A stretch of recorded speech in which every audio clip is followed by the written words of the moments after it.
The moment straw touches soil, something powerful begins. Temperatures stabilize, moisture stops escaping, microbes wake up, and earthworms move in. Our ancestors didn't call it soil biology, but they understood the result. Crops survived droughts, weeds weakened, and harvests stayed reliable even in hard seasons. What was once dismissed as old farming habits is now backed by modern science, and the results are impossible to ignore.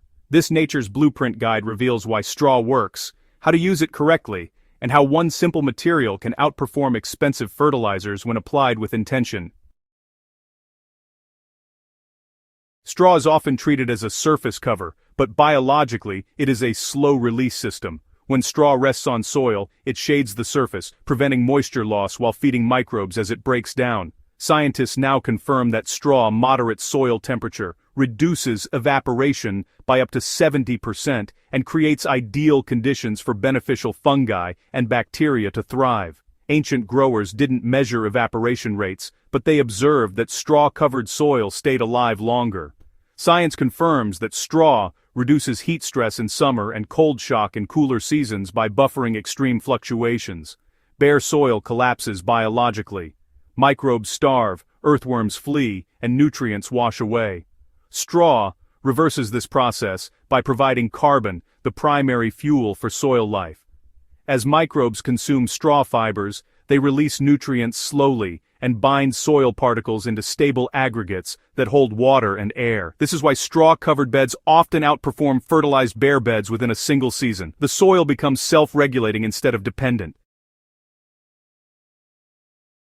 One of straw's most underestimated benefits is moisture consistency. Straw acts like a breathable shield, allowing rain and irrigation to pass through while preventing rapid evaporation. This creates evenly moist conditions that roots prefer and earthworms require. Modern studies show that soils mulched with straw require significantly less irrigation while maintaining deeper moisture penetration. For gardeners, this means fewer watering cycles and healthier root systems. Our ancestors used straw because weeds struggled to break through it. Science explains why. Straw blocks light, disrupting weed germination while still allowing gas exchange. Unlike plastic mulch, straw improves soil instead of suffocating it. When applied correctly, straw reduces weed pressure dramatically within weeks, saving labor and protecting soil life. Earthworms are one of the first signs straw is working. Straw creates cool, moist, undisturbed conditions they need to survive. As straw decomposes, worms feed on microbes and pull organic matter deeper into the soil profile. Research confirms that straw-mulched beds develop higher earthworm populations, improved soil structure, and better nutrient cycling within a single growing season. Straw should be applied after soil is watered deeply. Spread it evenly to a thickness of 5 to 8 centimeters for gardens and up to 10 centimeters for raised beds. This thickness is enough to block light and retain moisture without smothering the soil. Avoid mixing straw into the soil. Let biology do the work from the surface downward, just as nature intended. A common concern is nitrogen tie-up as straw decomposes. This only happens when straw is buried.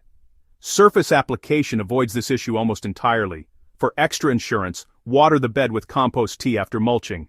Use 1 shovel of finished compost steeped in 10 liters of water for 12 hours, then strain and water evenly over the soil before applying straw. This jump-starts microbial activity without forcing growth. Straw is just as powerful in containers as it is in the ground. Large containers benefit from straw because they dry out faster than garden soil. A thin straw layer reduces heat stress and stabilizes moisture, especially for fruiting plants that demand consistency. This approach mirrors the no-dig philosophy by protecting soil structure even in portable systems. Straw was historically used as insulation. In winter, it protects soil organisms from freeze damage. In summer, it prevents soil from overheating. Modern thermal imaging confirms that mulched soil remains significantly cooler during heat waves and warmer during cold snaps. This is not tradition. It is physics.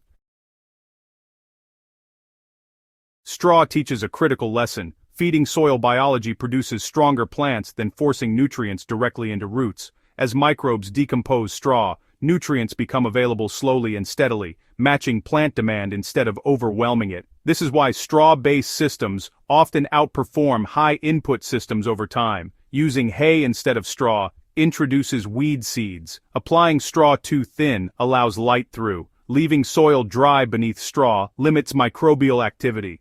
Straw works best when soil is already moist and biologically active. When used properly, straw becomes a self-renewing system rather than a temporary fix. Modern soil science now confirms what observation once taught. Living soil requires protection, carbon, moisture balance, and minimal disturbance. Straw provides all four in one step. Our ancestors didn't have laboratories, but they had results. Science has simply caught up. This is not about nostalgia, it is about restoring proven systems that work with nature instead of against it. If this guide reshaped how you see mulch and soil, subscribe to Nature's Blueprint for more biology-first gardening wisdom. Share this with a gardener still fighting weeds and dry soil the hard way. Simple materials used wisely change everything.